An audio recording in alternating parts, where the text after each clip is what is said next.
आप नित्यनियम में भी पढ़ते हो, अपने नित्यनियम के अंदर आपको बहुत कुछ विज्ञान है। विज्ञान माने तत्व ज्ञान है, विशेष ज्ञान है। और इस ज्ञान को आप केवल एक रूटीन में पढ़ लेते हो कि हमने ये एक पढ़ना है, प्रतिदिन नित्यनियम करना ही करना है, लेकिन एक व्यवस्था बनाकर नहीं इसको प्रतिदिन करना चाहिए। जितनी देर भी इसको सुनो, किसी भी पार्ट को, इसके नित्यनियम का जितना भी बुद्धि मन निश्चल हो तेरा आपका, तो ये विचार करे कि इसमें क्या बोला है मालिक ने अपनी वाणी में, क्या आदेश है तेरे लिए।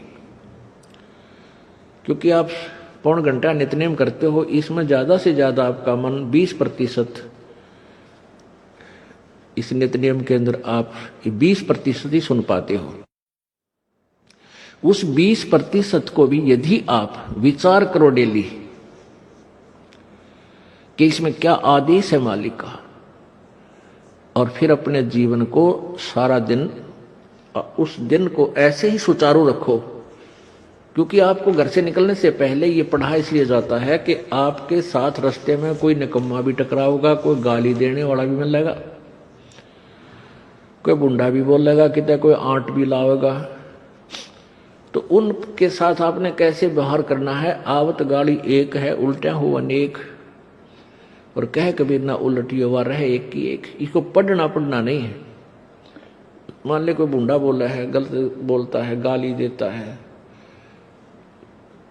तो उसने तो कर दिया यूं काम, और आप भी उल्टा दोगे तो फिर 4 और देगा कि वो तो पूरे मूड में है, वो तो फुल मूड में है लड़ाई के में, और आप भी आगे से उल्टी बोल पड़ोगे तो वो तो 4 बैठा है।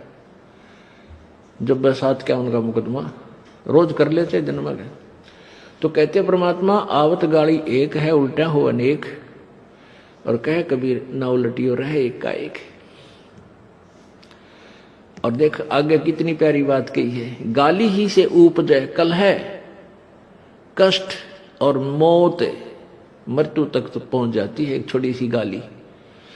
गाली ही से उपजे कलह, कष्ट और मीच, हार चले सो संत है, लाग मरे सो नीच। हम भगत भी हैं, और दूसरा में बुंडा अच्छा बोल रहा है, और उसने मान लिया किसी किस कह दिया, हमने उसका 2 दड़ाक धर दिए, उल्टे भी बोल दिए, फिर वो मारण पर उतारू हो गए, फिर हमने उठोक दिया। हो सकता है आप उसे तगड़े भी हो और अच्छा भी समार दो, फिर आप में और उसमें कसर के रहेगी। आप तगड़े भी हो और आपसे हल्का आदमी भी आपने बुढ़ा अच्छा बोल रहा है, उसने बालक समझ के अनजान है, उससे बचो। तो इन नित्य नियम करने का डेली हमें जो पाठ करते हैं, इससे ज्ञान यज्ञ तो होता ही है। ज्ञान यज्ञ के साथ हमने समाधान भी इसका साथ पैरेलल करना पड़ेगा, तभी इसके पढ़ने का लाभ है। एक लाभ तो हो गया ज्ञान यज्ञ का, और उसके ऊपर अमल हमने किया नहीं, उसका काम फिर सारा बिगड़ गया।